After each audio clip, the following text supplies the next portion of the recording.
ஹல்லேலூயா. இந்த வேளையில கடைசி வார்த்தை. ஆமென். இவ்வளவு நேரம் வந்தாச்சு, கடைசி வார்த்தை வந்துச்சு. சந்தோஷமா இருக்கீங்களா?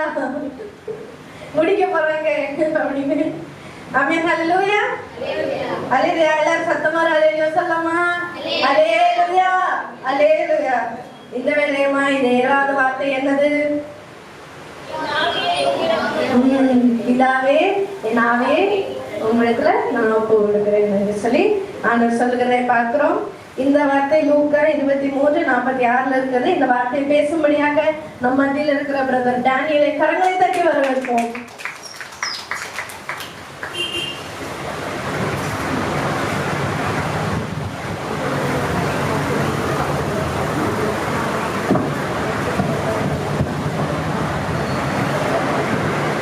ஹல்லேலூயா. சந்தோஷமா இருக்காங்க. ஒரு முறை ஹல்லேலூயான்னு சொல்லுவோமா? ஆமென். ஹல்லேலூயா. ஸோ முடிஞ்சிருச்சுன்னு முன்னாடியே சொல்லிட்டாங்க, ஆனால் ஒன்றும் முடியலைங்க. இந்த கடைசி வார்த்தை மட்டும் கேட்டுக்கலாம், சரிங்களா?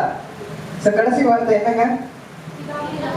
பிதாவே நாவே உம்மிடத்தில். ஒரு விஷயம் வாசிக்கலாமா? லூக்கா 23:46.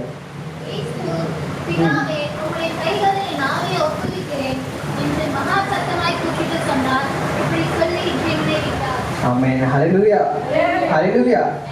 ஹல்லேலூயா. சோ இந்த வார்த்தை நீங்க பார்த்தீங்கன்னா, பிதாவே நாவி உம்மிடத்தில் ஒப்புவிக்கிறேன்னு சொல்லி பார்த்தீங்கன்னா, நீங்க மத்தேயு, மார்க்கு, யோவான் 3 புத்தகத்திலே நீங்க வாசி பார்த்தீங்கன்னா எங்கேயும் கிடைக்காது. ஏன்னா லூக்கா மட்டும்தான் என்ன பண்றாரு, ஸ்பெசிஃபிக்கா இங்க மென்ஷன் பண்ணியிருக்காரு, பிதாவே நாவிய உம்மிடத்தில் ஒப்புவிக்கிறேன் என்று சொல்லி. சோ இயேசப்பா எத்தனை வார்த்தை பேசினாருங்க? 7 வார்த்தை பேசினாரு. அந்த 7 வார்த்தை வேதத்துல என்ன குறிக்கிறது? 7 என்றால் பரிபூர்ணம் என்று குறிக்கிறது இல்லைங்களா? சோ 7னா பரிபூர்ணம். அப்ப இன்றைக்கு நானும் 7 வார்த்தை கடைசியில பேசாம இருந்தா நல்லா இருக்குமா? நானும் பரிபூர்ணமா முடிக்கணும் இல்லைங்களா? சோ இன்றைக்கு ஒரு 7 வார்த்தை கேட்க போறோம். சோ இந்த 7வது வார்த்தையில தேவன் நமக்கு கன்வே பண்ண என்ன 7 காரியங்கள் இருக்கு, அவர் செய்த என்ன 7 காரியங்கள் இருக்கு இன்றைக்கு நம்ம பார்க்க போகிறோம், சரிங்களா? சோ அப்போ சிலுவையில 7வதாக பூத்த பூ என்ன பூ? டாடி முன்னாடி போன ஈஸ்டருக்கு முதல் ஈஸ்டர் அர்ப்பணிப்பு. அருமை. சோ 7வதாக பூத்த பூ என்னதுங்க? முதலாவது பூத்த பூ மன்னிப்பும் அக்கா ஷேர் பண்ணாங்க. நான் முடிக்கும் போது 7வது பூத்த பூ என்ன சொல்றேன்? அர்ப்பணிப்போ என்று முடிக்க போகிறோம், சரிங்களா? சோ அதே போல 7 காரியங்களை தேவன் அர்ப்பணித்தார். முதலாவது காரியம் என்னங்களா? தீர்க்க தரிசனங்களை நிறைவேற்றும் அர்ப்பணிப்பு. ஆமென். ஹல்லேலூயா. முதலாவது என்ன? தீர்க்க தரிசனங்களை நிறைவேற்றும் அர்ப்பணிப்பு. 2வது என்னதுன்னா பிதாவோடு ஐக்கியத்துக்கான அர்ப்பணிப்பு. 3வது பிதாவின் ஊழியத்துக்கான அர்ப்பணிப்பு. 4வது வெற்றியுள்ள அர்ப்பணிப்பு. 5வது மரணத்தை ஜெயிக்கும் அர்ப்பணிப்பு. 6வது புதிய மார்க்கத்துக்கான அர்ப்பணிப்பு. 7வது பிதாவின் சித்தம் செய்ய அர்ப்பணிப்பு. சொல்ல உங்க மண்டைக்குள்ளேயே போதுன்னு நினைக்கிறேன், எதுவும் புரியலன்னு நினைக்கிறேன். சோ பொறுமையா போலாம், ஒன்று மாத்தி ஒன்று நம்ம பொறுமையா போலாம். முதலாவது என்ன அர்ப்பணிப்புன்னு சொன்னங்க? தீர்க்க தரிசனம் நிறைவேற்றக்கூடிய அர்ப்பணிப்பு என்று சொன்னேன் இல்லைங்களா? சோ தேவனை குறித்து தேவன் வருவார், மேசையா வருவார் என்று சொல்லி எத்தனை இடங்கள்ல அல்லது எத்தனை முறை வேதத்தில் எழுதப்பட்டிருக்கு தெரியுங்களா? தேவன் வருவார் என்று சொல்லி. சோ நீங்க வேதத்துல பார்த்தீங்கன்னா 110 முறை என்ன சொல்லப்பட்டிருக்கும்? வேதத்துல தேவன் வருவார், மேசையா வருவார், இயேசு கிறிஸ்து நம்மை ரட்சிக்க வருவார் என்று சொல்லி எத்தனை முறை போட்டிருக்கணுங்க? 110 முறை. இப்ப நம்ம வசனங்கள் சொன்னா நேரம் போய்கொண்டே இருக்கும். நான் 7 காரியங்களை கொண்டு வந்ததுனால விரைவாக முடிக்க வருகிறேன். சங்கீதம் 31:5 நீங்க வாசி பார்த்தீங்கன்னா தாவீது சொல்லுவாரு. அதே போல தாவீது நம்ம வாசி, அதே போல சங்கீதம் 2 நம்ம வாசி இன்னைக்கு நம்ம சங்கீத பகுதியில் அங்க வாசிக்கும் போது என்ன சொல்லுவாரு? கடைசி வசனத்துல சொல்லுவாரு, மேசையா வருவார், அவர் எப்படி வருவார், அவர் எப்படி இருப்பார், இலக்கு ஒன்றும் முடிவுபடாது என்று சொல்லி அநேக காரியங்கள் என்ன சொல்லுவார்? தாவீது பாடிக்கொண்டே வருவார். அதே போல நீங்க அப்போஸ்தலர் நடவடிக்கை புத்தகம் 2:34-30 வாசிங்கன்னா அங்கேயும் அழகாக சொல்லப்பட்டிருக்கும். தேவ என்ன சொன்ன? தீர்க்க தரிசனங்களை நிறைவேற்றவே மனுஷகுமாரன் என்ன சொன்னாரு? இந்த பூலோகத்துக்கு வந்தார். ஆமென். ஹல்லேலூயா. அதே போல மத்தேயு 5:17 மட்டும் ஒருத்தர் வாசித்து உதவி செய்றீங்களா? மத்தேயு 5:17 அநேக வசனங்கள் இருக்கிறபடியால துரிதமாக வாசிச்சு உதவி செய்யுங்க.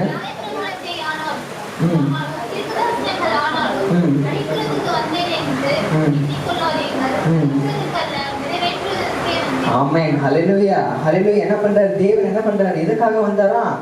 தீர்க்க தரிசனங்களை நிறைவேற்றுக்காகவே வந்தார். சோ முதலாவது அர்ப்பணிப்பு என்ன அர்ப்பணிப்பு? தீர்க்க தரிசனங்களை நிறைவேற்றக்கூடிய அர்ப்பணிப்பு. சோ இரண்டாவது அர்ப்பணிப்புனா பிதாவோடு ஐக்கியத்துக்கான அர்ப்பணிப்பு. ஹல்லேலூயா. பிதாவோடு ஐக்கியத்துக்கான அர்ப்பணிப்பு. சோ என்ன பண்றாரு இயேசு கிறிஸ்துவ நீங்க பாத்தீங்கன்னா அநேக நேரங்கள்ல அவர் சொல்லக்கூடிய ஒரே வார்த்தை என்ன தெரியுங்களா? பிதா, பிதாவின் சித்தத்தை செய்ய வந்து பிதா அப்படின்னு சொல்லிட்டே இருப்பாரு. நீங்க இந்த 7 வார்த்தையில 2 இடங்கள்ல மட்டும்தான் பிதான்னு சொல்லியிருப்பாரு. இவ்வளவு நேரம் நீங்க கேட்டீங்களா இல்லைங்களா? இப்ப நான் கேள்வி கேட்கிறேன் இல்லைங்களா? இவ்வளவு நேரம் 7 வார்த்தை நீங்க கேட்டீங்க. சோ எந்தெந்த வார்த்தையில பிதா என்று தேவன் சொல்லுவார்? இயேசு கிறிஸ்துவானவர் ஃபர்ஸ்ட் வார்த்தையில, அப்புறம் லாஸ்ட்ல, அப்புறம் வேற ஒன்றும் இல்லை. கரெக்டாக தான் சொன்னீங்க. ஸோ ஃபர்ஸ்ட் அண்ட் லாஸ்ட் மட்டும் தான், பரவாயில்ல. ஸோ ஃபர்ஸ்ட் அண்ட் லாஸ்ட் வார்த்தை மட்டும் தான் என்ன சொல்லுவாரு? பிதாவே நாவே உங்க இடத்துல இருக்கிறேன், பிதாவே இவர்களுக்கு மன்னியே என்று சொல்லுவாரு. சரிங்களா? அதே போல நீங்க முதலாவது ஸோ பிதாவோட எவ்வளவு ஐக்கியப்பட்டு இருந்தாருன்னா நீங்க லூக் சாப்டர் 2:49, லூக் சாப்டர் 2:49 வாசிங்கன்னா என்ன நடக்கும்னா இவங்க யார் சொல்ல மரியாதை யோசேப்பு தேவன் என்ன பண்றாரு? நாங்க பண்டிகை கொண்டாட போவாங்க. அப்போ போகும்போது என்ன ஆகுது? ஏசப்பா என்ன போயிடுவாரு? தொலைச்சு போயிடுவாரு இல்லைங்களா? அப்போ என்ன தெரியுமா சொல்லுவாரு? அந்த இடத்துல இருந்துதான் என்ன ஸ்பெசிபிக்கா இயேசு கிறிஸ்துவானவர் சொல்ல ஆரம்பிப்பார், பிதாவின் சித்தத்தை செய்ய என்னது நான் இது வாசிங்களேன். லூக்கா 2:49 வாசிங்களேன்.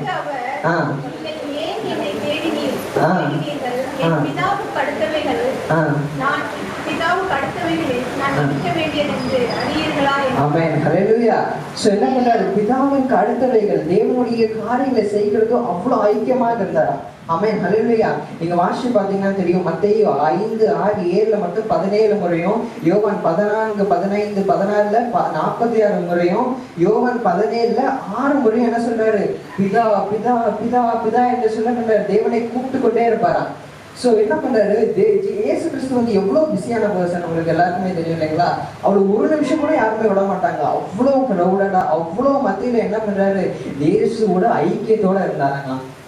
எப்படி இருந்தாரு? தேவனோட ஐக்கியத்தோட இருந்தார் இல்லைங்களா? சோ நம்மளும் இன்றைக்கு நம்ம என்ன சொல்றோம்? நம்ம பிஸியான பர்சன், நம்ம தேவனை தேட முடியலன்னு சொல்றோம். ஆனா such a busy person Jesus Christ என்ன பண்ணாரு? தேவனுடைய ஐக்கியத்தோட இருந்தாரு. சோ பிதாவோடு ஐக்கியத்துக்கான அர்ப்பணிப்பு. ஆமென், ஹல்லேலூயா. சோ மூன்றாவது அர்ப்பணிப்பு என்ன தெரியுங்களா? பிதாவின் ஊழியத்துக்கான அர்ப்பணிப்பு. ஹல்லேலூயா. பிதாவின் ஊழியத்துக்கான அர்ப்பணிப்பு. ஒருத்தர் வாசி உதவி செய்யுங்க. யோவான் 17:4.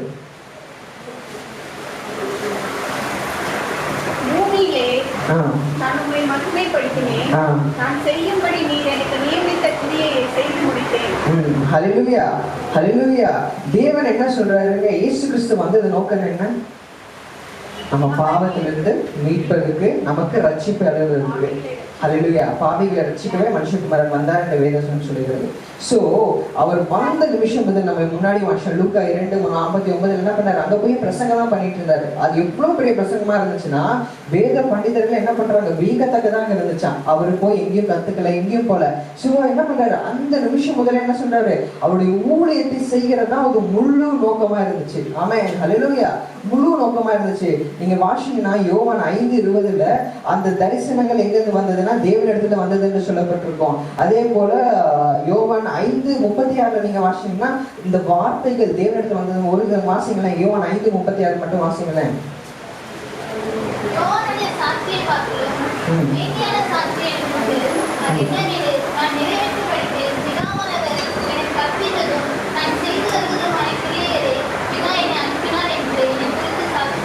ஆமென், ஹல்லேலூயா. சோ அந்த வார்த்தைகள் என்ன பண்ணுறது? தேவன் தான் எனக்கு சொல்லி கொடுத்திருக்காரு. பிதாவின் ஊழியத்திற்கு தான் நான் செய்ய வந்திருக்கேன் என்று சொல்லியிருக்காங்க. அதே போல இன்னொரு வசனத்தை வாசிங்க. எபிரேயர் 12:1 வாசிங்களேன்.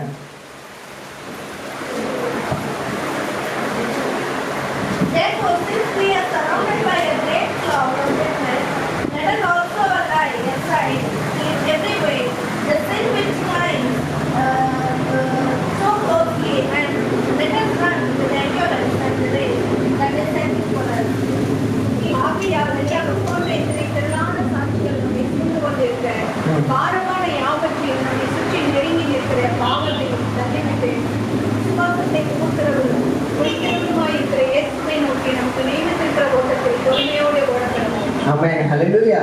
சோ இயேசு கிறிஸ்து என்ன பண்றாரு? அவர் ஓட்டத்தை முழுவதும் என்ன பண்ணாருங்க? பிதாவின் ஊழியத்தை செய்கிறவராக காணப்பட்டார். அதே போல நம்மளும் நம்ம இன்றைக்கு என்ன பண்ணணும், நம்மளை அர்ப்பணித்துக் கொண்டு என்ன பண்ணணும், பிதாவின் ஊழியத்தை செய்கிற பிள்ளைகளாக மாற வேண்டும். ஆமென், ஹல்லேலூயா. ஏன்னா ஒவ்வொரு பிள்ளைகளுக்கும் ஒவ்வொரு ஊழியத்தை தேவன் கொடுத்திருக்கிறார், கண்டிப்பா இல்லைங்களா? சோ உங்களுடைய ஊழியத்தை நீங்க தெரிந்து கொண்டு தேவனுக்காக உண்மையா ஓடணும். பிதா அவ்வளவு போராட்டங்களையும் அவ்வளவு பிரச்சனைகள் என்ன பண்ணார், பிதாவின் ஊழியத்துக்காக அவரை அர்ப்பணித்தார். நாமும் இன்றைக்கு அவர் ஊழியத்தை செய்ய அர்ப்பணிப்போம். ஆமென், ஹல்லேலூயா. சோ நான்காவது அர்ப்பணிப்பு என்னன்னா வெற்றியுள்ள அர்ப்பணிப்பு. ஹல்லேலூயா, ஹல்லேலூயா. அவர் என்ன பண்றாரு, மகா சத்தம் விட்டு கூப்பிடுவார். ஹல்லேலூயா.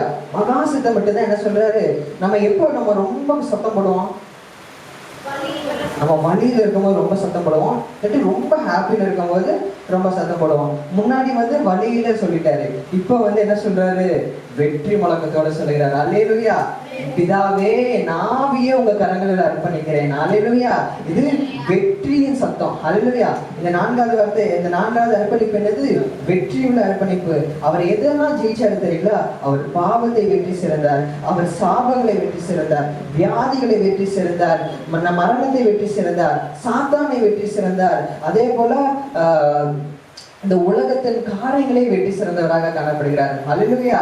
இது நான்காவது என்னது, அவர் வெற்றியுள்ள அர்ப்பணிப்பாக காணப்பட்டது. ஐந்தாவது அர்ப்பணிப்பு என்ன தெரியுங்களா, மரணத்தை ஜெயிக்கும் அர்ப்பணிப்பு. அல்லேலூயா. மரணத்தை ஜெயிக்கும் அர்ப்பணிப்பாக. நீங்க வாசிக்கலாமா? 1 கொரிந்தியர் 15:26 வாசிங்களேன். எல்லா சத்துருக்களையும் பாதத்திற்கு கீழாக்கி போடும் வரைக்கும் அவர் ஆளுகை செய்ய வேண்டியது. 15:26.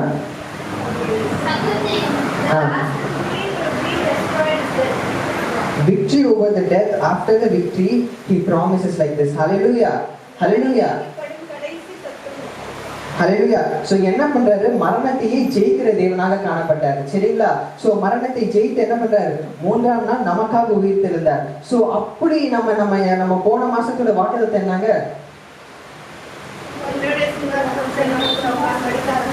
ஆமா, எப்பொழுது அருள் செய்வேன்?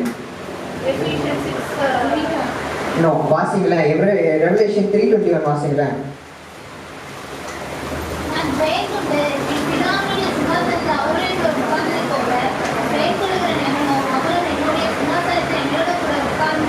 ஹல்லேலூயா. ஆமென். என்ன சொல்லுது, மரணத்தை ஜெயிக்கும் அர்ப்பணிப்பு போல நீங்களும் ஜெயம் கொள்ள வேண்டும். ஹல்லேலூயா. தேவன் என்ன பண்ணாரா, ஜெயிச்சு தேவனுடைய சிங்காசனத்துல போய் அமர்ந்தாராம். ஹல்லேலூயா. சோ இன்றைக்கு நம்மளுடைய பிள்ளைகள் நாம என்ன பண்ணணும், நம்ம வேற தேவனுடைய பிள்ளைகளா இருக்கு, நம்மளும் என்ன பண்ணணும், மரணத்தை ஜெயிக்கிறவர்களாக காணப்பட வேண்டும். நம்ம எப்படி ஜெயிக்க முடியும்? பரலோகம் செல்ல முடியும் தான் நம்ம என்ன பண்ண முடியும், அந்த மரணத்தையே நம்மளாலையும் ஜெயிக்க முடியும். ஹல்லேலூயா, ஹல்லேலூயா. சோ 6வது அர்ப்பணிப்பாக என்ன போட்டிருக்கு தெரியுங்களா, புதிய மார்க்கத்துக்கான அர்ப்பணிப்பு. ஹல்லேலூயா. எத்தனை பேர் சொல்ல முடியும், இயேசு கிறிஸ்து பெற அவர் மரித்ததுக்கு அப்புறம் ஒரு புதிய வழி உண்டாக்குனார்? ஆமென். எத்தனை பேர் சொல்ல முடியும்? ஒரு மேஜர் டிஃபரன்ஸ் தேவன் மரணத்துக்கு அப்புறம் நடந்தது. அது என்ன டிஃபரன்ஸ் தெரியுங்களா?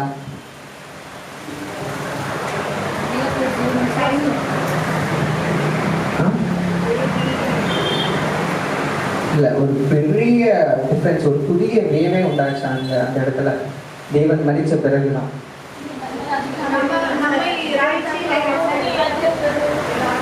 ஓகே, அது எல்லாமே என்ன கலெக்டிவா சொல்லணும்னா உங்களையும் என்னையும் இங்க நிக்க வச்சிருங்க. ஆமென், ஹல்லேலூயா. சோ தேவனுடைய கடைசி அந்த 6வது அர்ப்பணிப்பு என்ன பண்ணுச்சு, உங்களையும் இந்த பலிபீடத்துல கொண்டு வந்துச்சு. சோ அப்போதுக்கு இயேசு கிறிஸ்து மலையேறதுக்கு முன்னாடி வரைக்கும் என்ன பண்ணுவாங்க, வெறும் லேவியர் கோத்திரர்கள் ஆசாரியர் மட்டும்தான் என்ன பண்றது, எப்படி இருந்துச்சுன்னா பரிசுத்த ஸ்தலம், மகா பரிசுத்த ஸ்தலம். அந்த மகா பரிசுத்த ஸ்தலத்துக்கு என்ன பண்ணும், பிரதான ஆசாரியர் மட்டும்தான் போக முடியும். அப்பேற்பட்ட அந்த இடத்துல என்ன பண்றாரு, பெரிய ரூலையே உடைக்கிறாரு. ஆமென், ஹல்லேலூயா. ஒரு பெரிய கற்பனையா அங்க உடைத்து என்ன பண்ணுகிறாரு, உங்களையும் என்னையும் பிரவேசிக்க உதவி செய்தார். ஆமென், ஹல்லேலூயா. இந்த பலிபீடத்தில் நிற்க உதவி செய்தார். நீங்க வாசிங்கன்னா எபிரேயர் 10, 19, 20, 22 வாசிங்கன்னா அழகாக போட்டப்பட்டிருக்கும். அந்த திரைச்சீலை என்ன பண்ற, அந்த திரைச்சீலை தான் செப்பரேஷன் பாயிண்ட். இல்லைங்களா? அந்த திரைச்சில தான் செப்பரேஷன் பாயிண்ட் எதுக்கும் பரிசுத்த ஸ்தலத்துக்கும் மகா பரிசுத்த ஸ்தலத்துக்கும். அந்த ஏசப்பா கூப்பிட்ட போது அந்த திரைச்சிலை 2ஆக பிளந்து என்ன பண்ணது? உங்களுக்கும் எனக்கு வழி கொடுத்தது. ஹல்லேலூயா. யோவான் 14:6 என்ன சொல்லுங்க? நானே வழியும் சத்தியமா இருக்கேன்னு சொன்னார். அந்த வழியை உங்களுக்கு காட்டி கொடுத்து போனார். ஹல்லேலூயா. அந்த வழியை, இந்த மகா பரிசுத்தத்துக்கான வழியை என்ன பண்றாரு? அந்த 6வது அர்ப்பணிப்பாக உங்களுக்கு காட்டி கொடுத்து போனார். கடைசியாக என்ன பண்ணுகிறாரு? 7வது அர்ப்பணிப்பு என்ன தெரியுங்களா? பிதாவின் சித்தத்தை செய்யும் அர்ப்பணிப்பு. ஹல்லேலூயா. ஹல்லேலூயா. பிதாவின் சித்தத்தை செய்யும் அர்ப்பணிப்பு.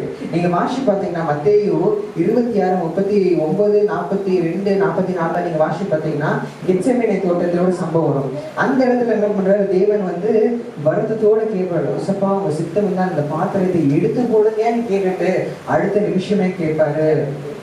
என்ன கேட்பாருங்க? சித்தம். ஹல்லேலூயா. ஹல்லேலூயா. அந்த இடத்துல என்ன சொல்றாரு? தேவனுடைய பிதாவின் சித்தத்தை செய்கிறது தான் அவர் பிரதான நோக்கமா இருந்துச்சு. ஹல்லேலூயா. இன்றைக்கு நம்மளும் என்ன பண்ணிக்கலாம்? நம்ம தேவனுடைய சித்தத்தை விட்டு தேவன் நமக்கு நியமித்த சித்தத்தை விட்டு என்ன பண்ணிக்கலாம்? நம்முடைய சுய விருப்பத்தின்படி ஓடிக்கொண்டிருக்கலாம். ஆனால் தேவன் என்ன சொல்றாரு? நமக்காக, உனக்காக பிதாவின் சித்தத்தை செய்யதான் என்ன பண்றாரு? அந்த கல்வாரி சிலுவையில் பலியானார். ஹல்லேலூயா. ஹல்லேலூயா. ஹல்லேலூயா. அதே போல நம்மளும் என்ன பண்ணணும்? தேவனுடைய சித்தத்துக்கு நம்மளும் அர்ப்பணிப்புகளாக காணப்பட வேண்டும். ஹல்லேலூயா. சோ லீனாக்கா நான் கடைசியாக நிறைவு செய்ய விடுவேன். லீனாக்கா சொல்லும் போது என்ன சொன்னாங்க? அந்த பலி அந்த கூப்பிடும் போது அது என்ன நேரம்? அது வந்து என்ன செல்லுறது? பலி செலுத்துகிற நேரமா இருந்துச்சு. சோ நீங்க வேதத்தில் பாத்தீங்கன்னா பழைய ஏற்பாடுல என்னென்ன பலி செலுத்தினாங்க? இல்ல எதை வைத்து பலி செலுத்தினாங்க? மிருகங்களை. என்ன மிருகங்கள்? ஆடு, மாடு, புறா, டவு, இந்த மாதிரி அநேக மிருகங்களை செலுத்தினாங்க இல்லைங்களா? இதுல எல்லாத்துக்குமே நீங்க பாத்தீங்கன்னா இந்த எல்லா மிருகங்களுமே தாம் வில்லிங்கா வந்து பலி செலுத்து வரவே இல்லை அந்த பலிபீடத்துக்கு, இல்லைங்களா? அந்த பலிபீடத்துக்கு அது என்ன பண்ண? அது வில்லிங்கா வரவே இல்லை. ஆனா தன்னுடைய முழு மனதுடன் உங்களுக்காகவும் எனக்காகவும் பலியானாருங்க. யார் தெரியுங்களா? நம்மளுடைய உண்மையான இயேசு கிறிஸ்து. ஆமென். ஹல்லேலூயா. உங்களுக்காகவும் எனக்காகவும் ஃபுல் ஹார்ட்டடோட என்னுடைய பிள்ளை ரட்சிக்கப்பட வேண்டும், அவன் பாவத்திலிருந்து வரணும், அவளை நித்திய ஜீவனத்துக்குள்ள கொண்டு போகணும் என்று சொல்லி வில்லிங்கா பலி தந்த ஒரே தேவன் அவர் மட்டும்தாங்க. தன்னை தானே அர்ப்பணித்த ஒரே தேவன் அவர் மட்டும்தாங்க. ஸோ தன்னை தானே வில்லிங்கா வந்த தேவன் தாங்க. என்ன சொல்றது? அவரையே முழு மனதோடு அர்ப்பணித்த தேவனுக்கு இன்றைக்கு நீங்களும் அர்ப்பணம் பண்ணாமல் இருந்தால் அது எப்படிங்க? இல்லைங்களா? ஸோ உங்களையும் இன்றைக்கு இந்த 7வது வார்த்தையில தேவன் நான் தம்மை தாமே அர்ப்பணித்தது போல தேவனுடைய சமூகத்துல நம்மளும் பிதாவின் சமூகத்துல நம்மளையும் அர்ப்பணிப்போம். கர்த்தர் தாமே இந்த வார்த்தையை ஆசீர்வதித்து கொடுப்பாங்க.